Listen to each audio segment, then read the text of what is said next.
There's tens of thousands of books on leadership. There's 100 years of leadership theory, indeed leadership theories, and yet all the research, all the reports currently say there's an organisational and political deficit in leadership.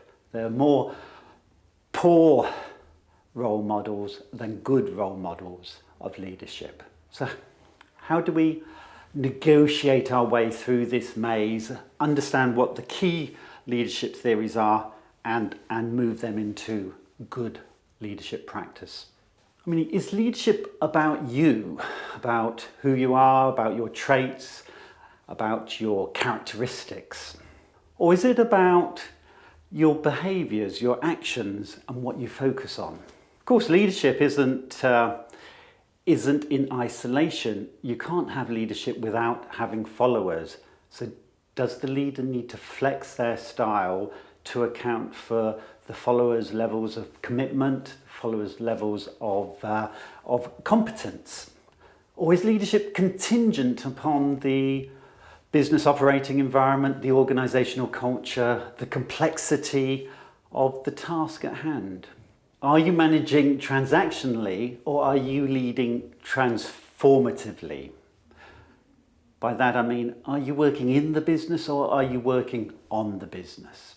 It's easy to get lost in the leadership maze, so what we've done is we've distilled all this leadership theory and the different factors I've just mentioned into 5 key elements.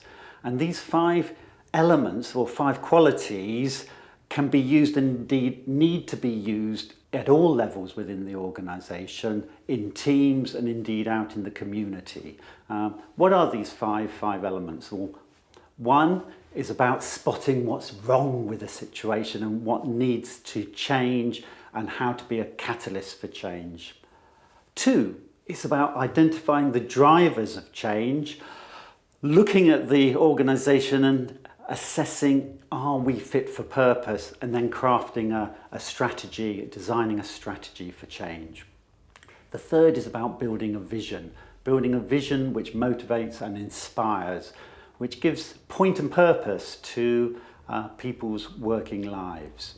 The 4th is about aligning the disparate interests, the agendas, the needs and the wants of the varying interest groups, stakeholder groups, and connecting people to purpose within the organisation, across the organisation, and indeed across organisational boundaries. And the 5th quality is about getting the job done, maintaining focused attention on core purpose, key projects, holding people to account and organising for the delivery of change. So what is the leadership task?